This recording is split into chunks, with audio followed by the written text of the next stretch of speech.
Have you ever wondered whether the habits you indulge in are truly harmless, or if they subtly shape your destiny? Society often tells us that certain actions are normal, but to what extent do they serve our highest potential? Take, for example, the act of masturbation. We hear that it is a natural part of life, but where does the line between moderation and addiction lie? What if you find yourself unable to stop? Today, we will explore this practice from both a scientific and philosophical perspective, diving deep into what Stoicism can teach us about self-mastery and why breaking free from compulsions can transform your life. Before we continue, I want to acknowledge that the title of this discussion might have seemed dramatic, but it is necessary to address an issue that silently weakens many individuals. In our modern age, where instant gratification is constantly at our fingertips, we often lack the willpower to resist impulses, leading us further away from the path of virtue and strength. If you are here, it means you are searching for answers, for clarity, and for a way to take control of your own mind. And for that, I commend you. Science has long studied human sexuality and has confirmed that masturbation is a common practice, observed not only in humans but also in many animal species. However, history tells a different story. In the past, societies viewed it as immoral, particularly for men, as it was believed that the loss of vital energy weakened one's ability to contribute to the greater good. For women, masturbation was seen as a threat to traditional relationships, fostering independence that some feared would erode societal norms. While many of these older views were based on superstition, they did recognize a truth that modern society often ignores: unchecked indulgence leads to weakness. But what does modern medicine say?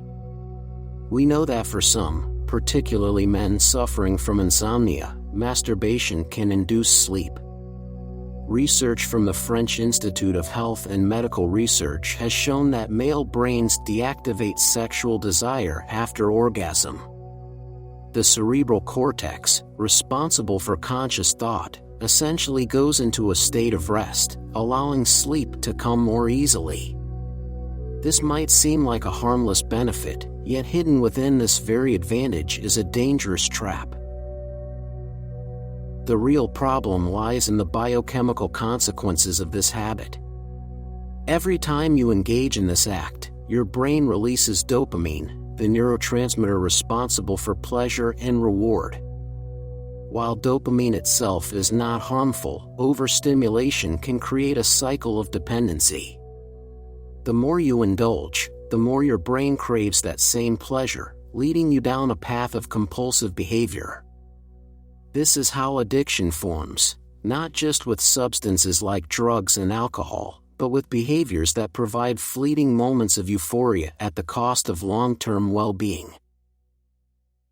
The Diagnostic and Statistical Manual of Mental Disorders classifies excessive masturbation under obsessive-compulsive disorder.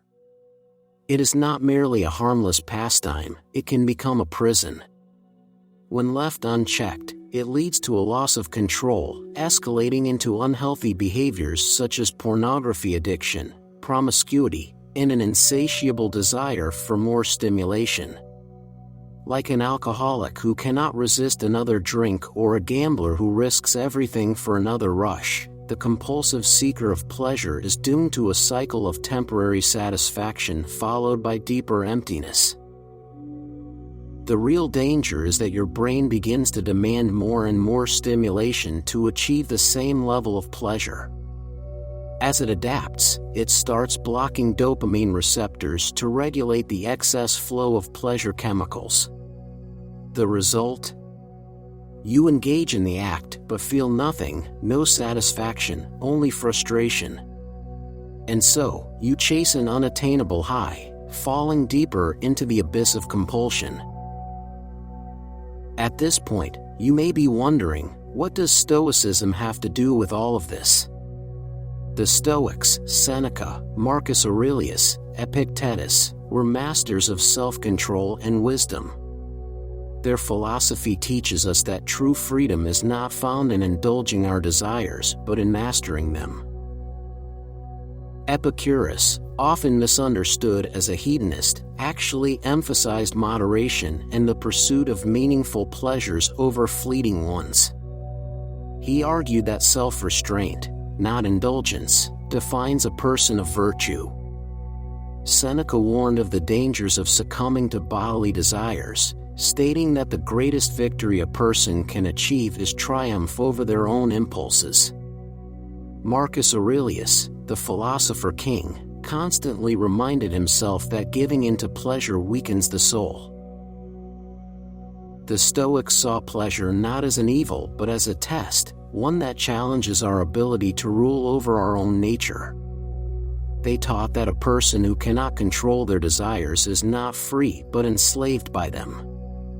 If you are unable to say no to yourself, if you are powerless against your impulses, then you are not the master of your own life. The consequences of unchecked indulgence are not just personal, they ripple outward, affecting our relationships, our ambitions, and our connection to the world. Compulsive behavior distances us from our highest ideals, leaving us distracted, dissatisfied, and weak-willed. The Stoics believed in aligning oneself with the natural order, finding harmony in discipline, and seeking fulfillment in virtue rather than excess. When we let our desires control us, we break that harmony and lose the serenity that comes from self-mastery. The good news is that you are not powerless. Like any challenge in life, overcoming compulsive behavior is possible with the right mindset and discipline. The Stoics teach us that through mindfulness, meditation, and self-reflection, we can regain control over our impulses. Instead of seeking fleeting pleasures, cultivate habits that nourish your mind and soul. Read philosophy, exercise discipline, engage in meaningful work, redirect your energy towards building a life of purpose. I want to share a story of someone who once struggled with compulsive behavior. This person sought comfort in fleeting pleasures, only to be met with guilt and dissatisfaction. But by immersing themselves in Stoic teachings and practicing self-discipline, they transformed their life. They learned to confront their desires instead of being ruled by them. And in doing so, they found a deeper, more lasting joy, the kind that comes from self-control and true inner peace. Now, ask yourself, what are you doing with your life? Do you believe that sitting in front of a screen, indulging in momentary pleasure, will lead you to confidence, success, or genuine happiness? Do you think that after wasting time and energy on empty gratification, you will become a person of strength and purpose? If you continue on this path, will it bring you closer to the person you aspire to be? My friend, it is time to rise above. I want you to declare today, I am a powerful person. I have control over my mind. I choose to do what strengthens me.